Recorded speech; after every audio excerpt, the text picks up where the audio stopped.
Olá pessoal, bem-vindo a mais uma aula do nosso curso Enem para Todos, resolução de questões e revisão de conteúdos do Instituto Federal de São Paulo, no campus Capivari. Hoje a gente vem de novo, fazendo neste vídeo uma revisão de conteúdo dos temas mais presentes aí nas provas do Enem, das estaduais paulistas. E hoje eu venho tratar com vocês um panorama um pouco mais geral de Primeira República no Brasil. Primeira República é um modo de governo que se inicia em 1889, após o golpe, vai encerrar-se em 1930. No entanto, a gente tem aí uma divisão. A gente tem uma primeira parte chamada República da Espada, de 1889 a 1894, que é muito pouco pedida, à exceção das questões constitucionais, que a gente vai falar um pouquinho em relação à participação eleitoral, ao voto, mas efetivamente o que se foca dentro da Primeira República, dentro das provas de vestibulares, são nas questões sociais, nos movimentos sociais que ocorreram dentro desse período. Então é disso que a gente vai tratar aqui um pouco melhor na aula de hoje, tá?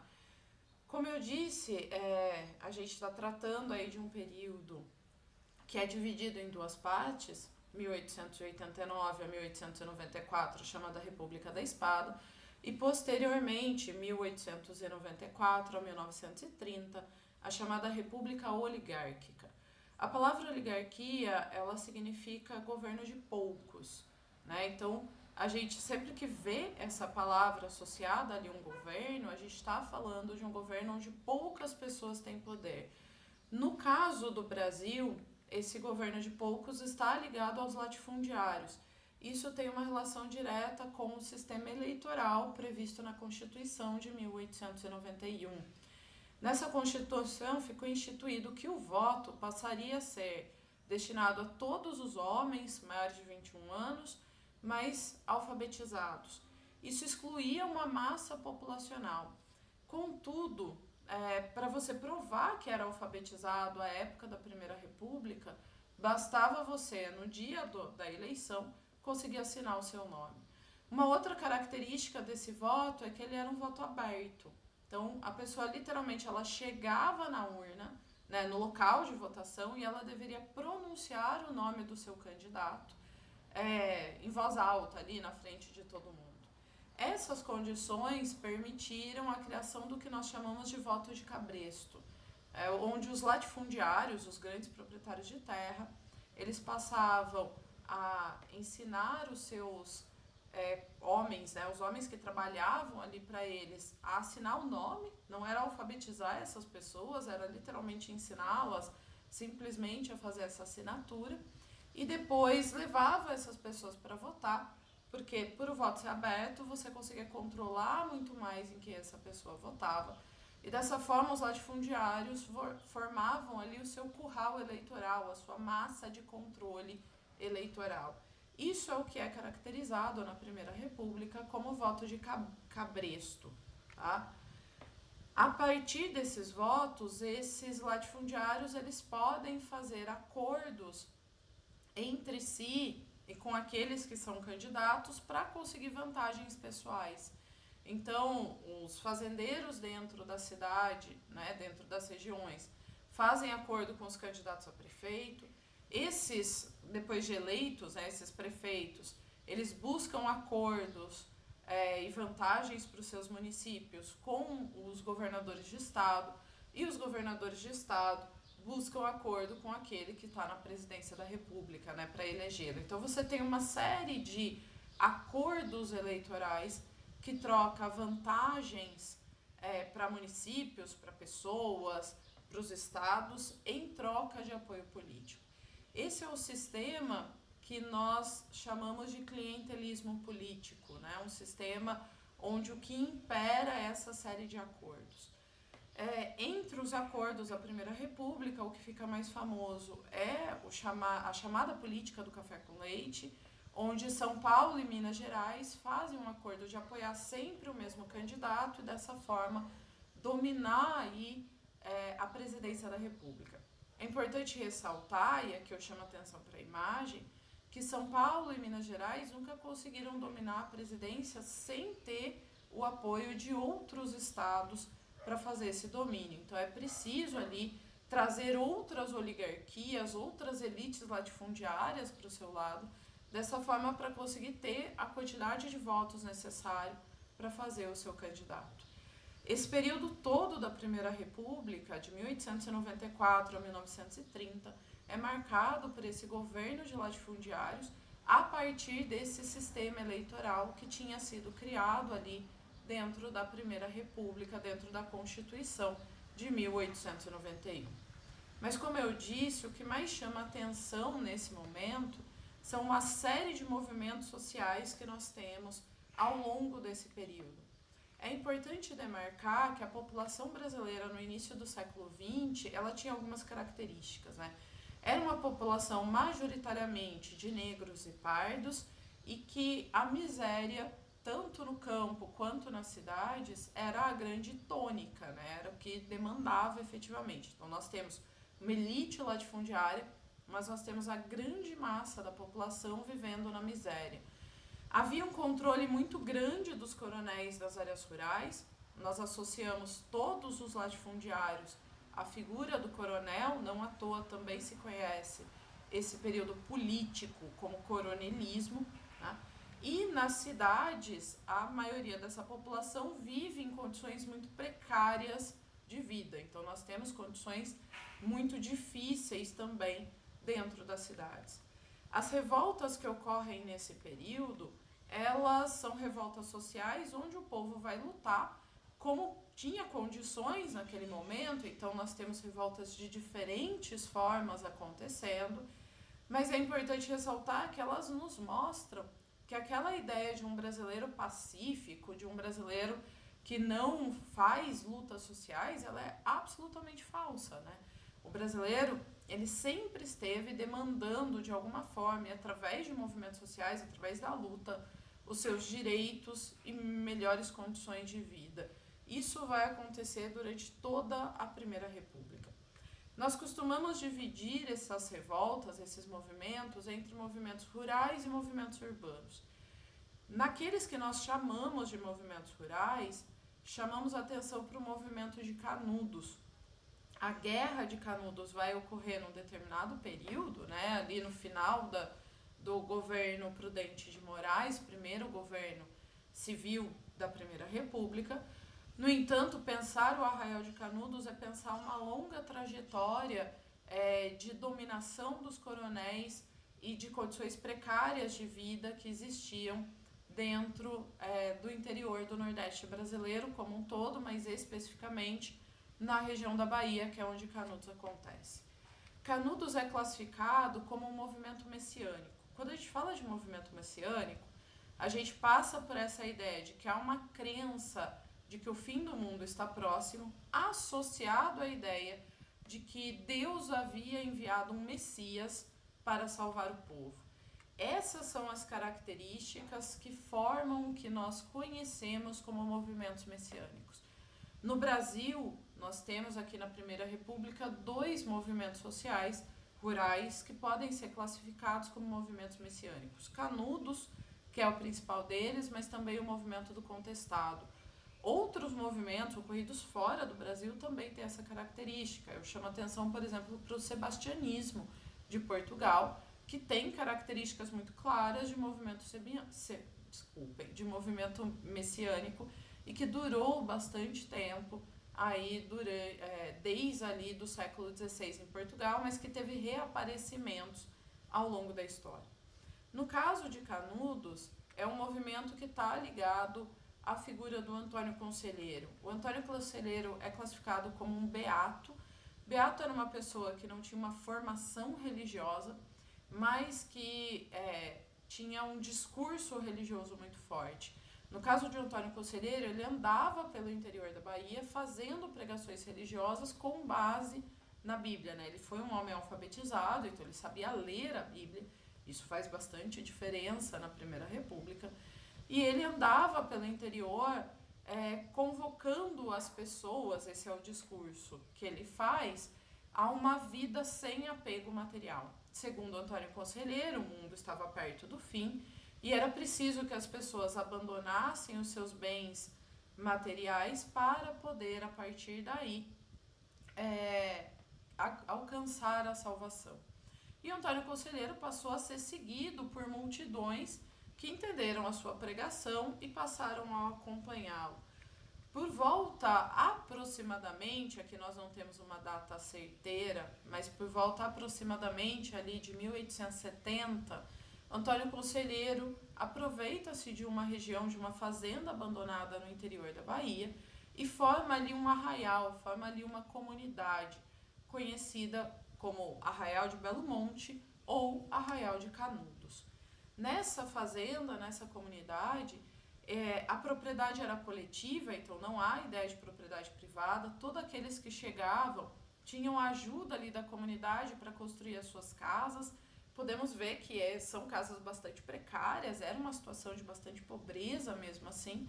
E ali se trabalhava com a policultura para produzir aquilo que eles mesmos consumiam. Não era uma ideia de enriquecimento que estava prevista dentro da comunidade de Canudos. Esse arraial começou a atrair muita gente, né? Ele começa a atrair uma população enorme vinda para a região, porque apesar das condições de pobreza, ainda eram condições de vida melhores do que aquelas que muitos camponeses enfrentavam nas fazendas dos coronéis. Canudos chega a atingir em torno de 20 mil pessoas, forma-se como a segunda maior cidade da Bahia. E isso vai irritar muitos membros das elites, né? Para os coronéis era um problema na medida em que os seus funcionários, os seus camponeses deixam as fazendas e passam a viver em Canudos. Então deixam o controle desse coronel para passar a viver em Canudos. Para a igreja é um problema, porque esses camponeses, eles seguem a palavra de Antônio Conselheiro, que não é um membro efetivo da igreja, e não a palavra ali de um padre, de um bispo que tinha o comando sobre essa população. E também era um problema para a república, uma vez que Canudos não se rendia ao poder republicano e de alguma forma existia dentro de Canudos um discurso em torno da monarquia. Não é exatamente uma defesa de Dom Pedro II, mas muito mais uma ideia de que pelo menos os reis teriam uma relação com Deus e que não poderia haver uma república, tá? Não podemos dizer que Canudos era de forma alguma apoiadora de Dom Pedro II. Contudo, a ideia de uma monarquia celeste era muito presente dentro do arraial. Com Canudos crescendo e começando a irritar fortemente esses grupos, vai se formar a chamada Guerra de Canudos. Por pressão dos latifundiários, o governo passa a demandar a destruição do arraial. O governo passou a enviar tropas para destruir Canudos. Uma primeira tentativa foi feita, no entanto, houve uma resistência forte dos moradores e a primeira expedição enviada pelo governo foi derrotada pela população de Canudos. O mesmo ocorre com uma segunda e uma terceira expedições. Então, durante ali os primeiros anos de tentativa de derrotar Canudos, houve vitórias dos moradores, aqueles moradores de camponeses, e grandes derrotas do exército brasileiro que estava sendo enviado para resolver aquele problema ali, tá?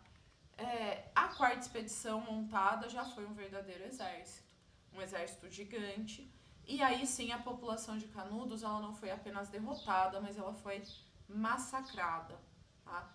Então, o que nós vemos é que nessa quarta expedição, para além da ideia de derrotar Canudos, né, por ser um problema ali para os cafeicultores, havia uma ideia muito de vingança pelas derrotas que as expedições anteriores haviam sofrido.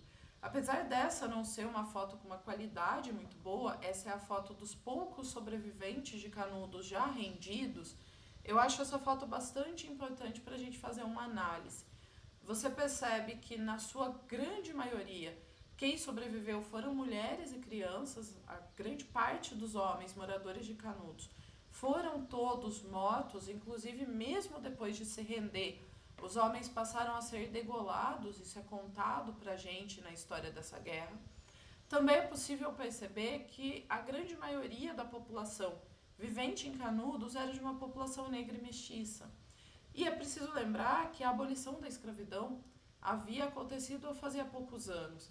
Então, Canudos, de alguma forma, foi também um local de resistência dessa população camponesa, negra, que saída da escravidão não tinha mais onde viver, a não ser viver sob as condições de exploração naquelas fazendas, ou condições de extrema pobreza nas cidades. Então, Canudos, ela também pode ser visto como essa forma de resistência da população negra. A população foi retirada do arraial, né, foi redistribuída por outros lugares, os poucos sobreviventes, mas com o passar dos anos essas pessoas voltam para próximo da onde foi o Arraial de Canudos. Eu digo próximo porque a região mesmo onde foi Canudos acabou se tornando uma grande represa, né? Ela foi alagada numa ideia de apagar de vez a lembrança dessa forma de resistência camponesa que ocorreu no Brasil. Boa parte dessa história é conhecida por conta do livro Os Sertões, escrito pelo Euclides da Cunha. Euclides da Cunha, que era um jornalista do jornal Estado de São Paulo, ele foi enviado junto com a 4ª Expedição, né? Ele viajou para a Bahia junto com a 4ª Expedição, porque se ouvia falar sobre aquele arraial e ele vai tentar entender. E quando ele parte de São Paulo, ele parte muito com a imagem que a elite letrada tinha desse Brasil profundo. Então, a visão do Euclides da Cunha era uma visão de um determinismo biológico e geográfico muito grande. Era uma ideia de que aquela raça, né? Então, aquela raça, os negros, os mestiços, essa população pobre do interior do Brasil, naquele local, no sertão, no Nordeste, ela estaria fadada à ignorância. Essa obra ela é dividida em 3 partes, muito característico do que a gente tem ali de obras do final do século XIX. Na primeira parte, ele vai narrar o que é efetivamente o sertão, o que ele está enxergando nesse sertão, e a gente vê esse determinismo geográfico muito forte nessa parte da obra. Na segunda parte, ele vai fazer uma análise genérica sobre o sertanejo, e de novo, existe um determinismo biológico muito forte. No entanto, já com uma visão de que a sua capacidade de sobrevivência naquela região tão árida faria do sertanejo um forte. E por fim, a terceira parte da obra é a narração da guerra em si. E Euclides da Cunha não poupa o exército brasileiro, ele vai narrar toda a violência presente na guerra, inclusive mostrando que ao final da guerra, aqueles que se renderam acabaram todos degolados, né? Bom, essa obra, né, ela dá pra gente uma visão do século XIX, obviamente, mas ela dá pra gente uma visão sobre o que representou o Arraial de Canudos e, de alguma forma, ela permite aí que a gente entenda não só o que aconteceu na guerra, mas a visão dessa elite de São Paulo, dessa elite letrada, né, São Paulo, Rio de Janeiro, sobre o que era o sertão do Brasil. E já é possível ver essa visão extremamente racista presente dentro dessa obra, tá certo? Bom, agora passando um pouco para os movimentos urbanos que ocorreram no Brasil, nós temos a reforma urbana do Rio de Janeiro, que precisa ser olhada, né, o projeto aí de reforma urbana precisa ser olhado conjuntamente com a revolta da vacina. É bastante complicado você tentar entender a revolta da vacina sem entender junto a reforma urbana do Rio. O Rio de Janeiro, importante lembrar, ele era a capital da República naquele momento, né? Então a cidade mais importante, o porto de entrada da maioria dos estrangeiros que vinham visitar o Brasil, convivia com epidemias constantes dentro do país. Era uma cidade, então, que vivia com epidemias especialmente de febre amarela e de varíola, 2 doenças que já tinham seu controle naquele momento, né, mas que ainda afetavam primordialmente o Rio de Janeiro, entre outras cidades do Brasil. Era uma cidade habitada por uma população de ex-escravizados, de pobres, muito forte, onde os cortiços dominavam bastante o centro da cidade. Então, essa população, ela estava vivendo no centro, nessas condições bastante precárias, uma vez que, como não havia empregos formais, muitas vezes trabalhar no centro era a possibilidade de você ter ali emprego num pequeno comércio ou mesmo o emprego de vendedores ambulantes, por exemplo. O governo Rodrigues Alves, governo que se inicia em 1902 e vai governar até 1906, ele chega ao governo no início do século XX com a proposta de fazer uma reforma na cidade do Rio de Janeiro, seguindo ali o exemplo da cidade de Paris, que tinha feito uma reforma urbana, tinha repaginado a cidade no século XIX, coisa que tinha levado Paris a se tornar o grande exemplo de como uma cidade deveria ser. A ideia, né, o modelo de reforma que ele segue é uma ideia de retirar os cortiços do centro da cidade, deveriam ser derrubados os cortiços. Você tem a proposta de aplanar alguns morros que existiam no centro do Rio de Janeiro e abrir amplas avenidas para circulação aí de automóveis. Parte dessas medidas, elas eram justificadas pela ideia de que o problema das epidemias, o problema do Rio de Janeiro, era aquela população pobre e negra que vivia no centro. Então era preciso, de certa forma, tirar essa população dali. Então, conjuntamente com o prefeito da cidade, o engenheiro Pereira Passos, o presidente Rodrigues Alves coloca em prática a chamada política do bota abaixo. Literalmente, a polícia ela invadia os cortiços, ela expulsava a população dali, e eram esses cortiços que iam sendo derrubados para a abertura das avenidas. O que fazer com essa população que estava lá? Essa população ou saía da cidade, né, ia para os arredores, para as periferias. No entanto, quando isso se mostrava impossível, uma vez que a fonte de renda delas estava ali no centro do Rio, usando os próprios escombros das derrubadas, grande parte dessa população começou a subir os morros. Então, a gente tem, por exemplo, a ocupação maciça do Morro da Providência nesse momento. Você tem à sua esquerda uma foto do início do século XX, mostrando essa primeira ocupação precária do Morro da Providência, que foi uma das primeiras favelas do Rio de Janeiro. E à sua direita você tem a foto, a imagem atual do Morro da Providência, que hoje já é mais urbanizado, mas continua sendo uma grande favela ali do Rio de Janeiro. Então, a criação das favelas, ela está ligada diretamente à reforma urbana na cidade. Junto com a proposta da reforma urbana, surge a proposta de vacinação obrigatória. Essa é uma proposta que nasce do acordo, né, da aliança entre o presidente Rodrigues Alves e Oswaldo Cruz, médico sanitarista, contratado pelo presidente para pensar a saúde pública dentro do Rio de Janeiro. A proposta não é estranha, a ideia de vacinação era muito boa. No entanto, é preciso se levar em consideração como essa proposta de vacinação era feita. Então foram criadas as brigadas sanitárias, que eram formadas por médicos, por um médico geralmente, mas também pelo exército, e literalmente se entravam nas casas e vacinavam as pessoas à força. Havia um papel da ignorância, do desconhecimento sobre o que era vacina. É preciso levar em consideração a questão moral. Nós estamos no início do século XX e a ideia da vacinação das mulheres, de mulheres que teriam que se despir, que sejam os braços, as nádegas na frente de homens que iriam vaciná-las, era inconcebível para grande parte dessa população.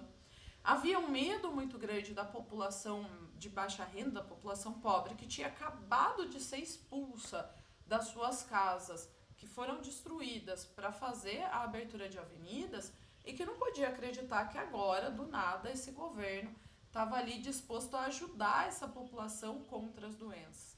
Lembrando que essa primeira vacinação, né, a vacina é feita para varíola, ela gerava uma ferida que lembrava muito a ferida da própria doença, causada pela doença. Então, o desconhecimento e o medo de esse governo que nunca tinha ajudado a população, ela faz muita diferença. Além disso, a própria oposição ao governo Rodrigues Alves incentivava bastante a revolta naquele momento. Então, em 1904, estoura uma revolta popular e o Rio de Janeiro ele vive um verdadeiro clima de guerra naqueles dias em que a revolta dura. Então, a gente vê aqui uma imagem de uma brigada sanitária passando, você pode ver que ela carrega ali pessoas militares, efetivamente, eles eram os responsáveis por entrar nas casas. Quando a revolta começa, os bondes são virados, né? A gente tem ali a população usando o que ela encontra na rua para tentar se proteger da repressão que vai acontecer. E o Oswaldo Cruz sendo colocado como essa figura de poder quase absolutista, uma figura muito mal vista pela população. Tá? Bom, a revolta ela é combatida com uma repressão muito forte, mas também vai ser feita a revogação da lei de obrigatoriedade da vacina. Em 8 dias, a revolta dura 8 dias, o que é uma questão, um número considerável de dias, mas com o controle retomado da cidade. Os líderes da revolta são presos, são mandados para prisões, inclusive fora do Rio de Janeiro. E o governo retoma a ideia de vacinação, mas implementando esta política aos poucos. Importante ver que a ciência ela é uma aliada da saúde, né? Mas ela não pode vir sem informação. Então, você aliando a vacinação com a informação do povo, essa população ela vai se vacinar voluntariamente ao longo do tempo. Preconceito não combate doença. Eu não posso simplesmente afirmar que o problema era essa população negra e pobre. Importante ressaltar que não dá para colocar a revolta da vacina como uma revolta anti-vacina. Ela tem fatores muito maiores do que um negacionismo científico, né? A gente precisa pensar os fatores da reforma urbana junto com o desconhecimento que havia naquele momento para a gente poder compreender por que essa revolta ocorreu. Um segundo movimento social ocorrido no início do século XX no Brasil é a chamada Revolta da Chibata. A Revolta da Chibata está ligada diretamente à Marinha Brasileira, Marinha essa que tinha uma diferenciação claramente racial. Enquanto os cargos mais altos, o almirantado, eram formados exclusivamente por pessoas brancas, quando nós olhávamos para os cargos mais baixos, nós víamos negros e mestiços. Então, os marinheiros eram majoritariamente negros e mestiços. E sofriam com condições bastante precárias de trabalho, excesso de trabalho, baixos salários, péssimas condições nos navios, chegando a ficar embarcados aí por 25, 30, 35 dias sem ter um único dia de folga. E o principal fator aqui que chama a nossa atenção, o uso da chibata, os castigos físicos contra os marinheiros eram muito comuns. Bom, não dá pra gente relevar o fato de que o Brasil era um país que tinha acabado com a escravidão há pouco mais de 20 anos. No entanto, um instrumento típico de castigo de escravizados, que é a chibata, continuava sendo utilizado contra marinheiros que eram negros e mestiços. Então é impossível a gente olhar para isso e não enxergar uma clara visão racista dentro da Marinha Brasileira. Em 1910, nós temos uma revolta que se inicia na Marinha. O estopim para essa revolta é a condenação de um marinheiro dentro de um navio a 250 chibatadas. A liderança dessa revolta é o João Cândido. João Cândido é um marinheiro, no entanto, o respeito que ele tinha dos seus companheiros levam esses companheiros a chamá-lo de almirante negro. Então ele não tem esse cargo, mas é dessa forma que ele é conhecido. Esses marinheiros conseguem tomar o controle de 2 navios que estão na Baía de Guanabara, ali próximo ao Rio, mas eles precisam alertar o governo que esse navio está sob o controle deles, que aquilo era uma revolta. Então foram feitos 2 tiros de canhão de aviso em direção à praia do Rio de Janeiro. Esses tiros foram dados de madrugada, a ideia era só chamar a atenção do governo. Segundo o próprio governo, esses tiros atingiram 2 crianças.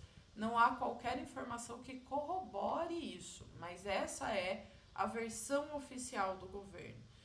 Essa revolta dura poucos dias, porque como os marinheiros eles têm o controle de 2 navios de guerra, o governo é obrigado a negociar muito rapidamente. As reivindicações básicas dos marinheiros eram fim do uso da chibata, melhores condições de trabalho para os marinheiros na Marinha Brasileira e a anistia àqueles que se revoltaram. Diante, então, do controle dos navios, o governo acatou as reivindicações e os marinheiros cumpriram aquilo que haviam prometido e dão fim à revolta. No entanto, essa vitória inicial ela dura muito pouco. Ainda que a chibata nunca mais volte a ser utilizada dentro da Marinha como um instrumento de tortura, a anistia exigida por esses marinheiros ela foi revogada pouco tempo depois. Aqui nós temos a foto do João Cândido sendo levado preso, mas ele e outros marinheiros, especialmente as lideranças da revolta, acabaram presas e a grande maioria desses marinheiros morre ali nas cadeias em péssimas condições que eram tratados. O próprio João Cândido não morre nessas condições. No entanto, é importante ressaltar que a imagem do João Cândido para a Marinha Brasileira ainda é uma imagem controversa. Recentemente, há cerca de 2 anos, nós tivemos uma proposta para escrever o nome de João Cândido entre o nome dos heróis da pátria. E a Marinha Brasileira fez uma carta de repúdio, afirmando que João Cândido era um revoltoso, era alguém que tinha desrespeitado a Marinha e que seu nome não deveria entrar no livro de heróis da pátria. Então a gente vê ainda a imagem dele sendo uma imagem muito contestada pela Marinha Brasileira. Já pensando aí um pouco mais para o fim do período da Primeira República, a gente pode pensar no movimento operário brasileiro. A minoria da população vivia dentro das áreas urbanas do Brasil. No entanto, nós temos um movimento operário nesses primeiros anos que foi bastante forte. Tá? O que leva a essas manifestações e greves do movimento operário brasileiro são as condições muito precárias de trabalho que acabavam colocando trabalhadores e patrões em lados opostos, como estão sempre, mas em lados opostos dentro dessas manifestações. Então, a forma de luta que os trabalhadores tinham eram os protestos, as manifestações e as greves. O ideário desses protestos no Brasil, ele tem 2 momentos diferentes. Num primeiro momento, essas manifestações e greves elas estavam ligadas a um ideário anarquista.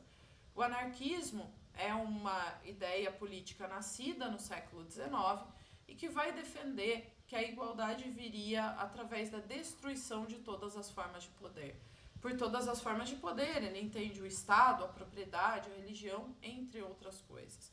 No movimento operário, eles acreditam que esse movimento deve buscar os seus direitos através do que se chama anarcossindicalismo, né? Então, o movimento de base, efetivamente, onde as decisões são tomadas de forma coletiva dentro do sindicato e que a grande luta é a luta de rua, não é a luta política. Nós temos um outro ideário que surge no Brasil a partir da década de 1920, especialmente 1922, aí sim um ideário socialista. O socialismo também, em suas várias vertentes, é nascido no século XIX, mas aqui especificamente eu falo do chamado socialismo científico, o marxismo, o comunismo, como você quiser chamar, que é uma ideia que defendia que a igualdade ela viria através do fim da propriedade privada e da socialização dos meios de produção, ferramentas, matérias-primas, capital. O socialismo seria a etapa que antecede o comunismo, onde a igualdade já estaria completamente instalada. Para essa vertente, a luta é sindical, mas ela também é política. E por isso, o nascimento do PCB, do Partido Comunista Brasileiro, marca uma virada dentro do movimento operário brasileiro, que passa para além das greves, também a tentar buscar aí o seu lado político. Importante marcar que o PCB ele foi colocado na ilegalidade muito rapidamente. Tá? Também é importante marcar que no Brasil, esse movimento operário, ele buscava melhores condições, ele buscava reformas na forma de trabalho, de condição do trabalho, mas em nenhum momento o movimento operário brasileiro estava falando abertamente em revolução. Tá? Bom, a greve ela vai ser utilizada pelo movimento operário como uma grande forma de luta porque ela servia para afetar a produção. Então ela gerava um impacto muito rápido, sem o trabalhador, o patrão não ganhava dinheiro. Era a principal forma de se lutar por direitos trabalhistas ali entre o século XIX e o início do século XX. Nós tivemos em torno de 400 greves nos primeiros 20 anos do século XX, o que é um número bastante considerável. Todas elas sofriam diretamente com a repressão policial, uma vez que o governo entendia que questão social era uma questão de polícia. Não havia negociação com operários dentro do Brasil. Eu trago aqui para vocês uma análise da Lilia Schwartz e da Heloise Starling, onde elas mostram o quanto essas greves elas se tornaram bastante presentes dentro desse primeiro momento e elas atingiam várias cidades. Elas chamam a atenção para a greve de 1907. Greve de 1907, ela ocorreu em São Paulo, ela começa na cidade de São Paulo, era uma greve que reivindicava as 8 horas de trabalho diários, mas ela vai se difundir por outras cidades do estado, então ela vai chegar a Santos, a Ribeirão Preto, a cidade de Campinas, e ela chega a atingir ali 2.000 operários. A reação é muito rápida, é uma reação do governo de mandar a polícia para cima, de impedir a greve, e o governo vai entender que essa greve acontecia por conta da presença dos imigrantes. Então, como uma reação à greve, também foi feita uma lei que expulsava imigrantes que estivessem envolvidos no movimento operário. É uma ideia de que essas greves só ocorriam porque essas ideias estrangeiras, como o anarquismo, estavam chegando ao Brasil pelas mãos desses imigrantes que tinham entrado aqui entre o final do século XIX e o início do século XX. Apesar dessa expulsão de um número bastante grande de imigrantes depois da greve geral de 1907, essa não é a maior greve que nós temos. 10 anos depois, ocorre a greve de 1917. Ela começa em uma fábrica de tecidos, mas o assassinato de um operário de 22 anos pela polícia na repressão a esta primeira greve vai levar o movimento a se tornar uma greve ampla. Como ela se espalha para além, ela também se inicia na cidade de São Paulo, mas ela se espalha para além da cidade de São Paulo, as reivindicações elas vão ser um pouco mais generalizadas. Então a gente fala de forma geral que eles reivindicavam melhores condições de vida. Há uma violenta repressão governamental. No entanto, quando nós analisamos dados de 1917, dos anos ao redor, é possível perceber, por exemplo, que a greve de 17 trouxe um aumento considerável de salário para os operários. Então a greve era uma forma real de luta e que trazia efetivamente ganho para os operários naquele momento. De novo, a partir do nascimento do PCB, e apesar do PCB ter sido colocado na ilegalidade poucos meses depois da sua formação, as greves vão começar a perder espaço para a forma política de luta dos operários. No entanto, elas nunca desapareceram. Por fim, já terminando aqui com vocês, eu olho um pouco para um movimento modernista brasileiro, que pode ser visto também como uma forma de contestar a sociedade, a política que existia naquele momento. Tá? A Semana de Arte Moderna de São Paulo, em 1922, ela foi um marco importante, mas ela não é o início do movimento modernista. Nós temos antecedentes. Já houve uma exposição do Lazar Segal e da Anita Malfatti ali nas primeiras décadas, Lazar Segal em 1913, Anita Malfatti em 1914. Essas exposições, elas receberam enormes críticas do Monteiro Lobato, que representou uma visão um pouco mais conservadora do que deveria ser a arte dentro do Brasil.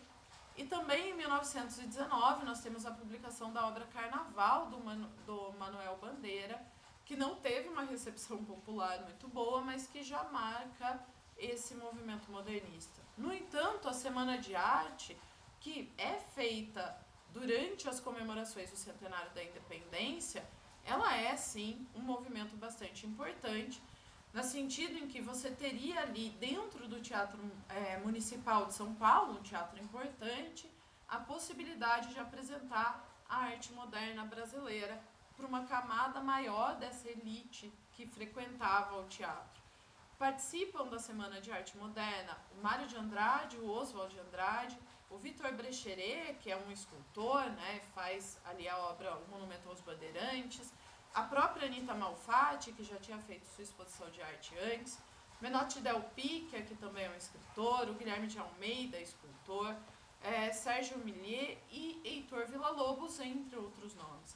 Eu chamo atenção sempre para o Heitor Villa-Lobos, porque talvez a sua apresentação seja uma das que tenha causado maior choque. Aquele homem que era um pianista, música clássica, trazendo para dentro da sua música elementos da música popular, do samba, por exemplo, e que vai chocar absurdamente uma elite que não estava acostumada a ver nada que era popular apresentado nesses espaços elitistas. Tá?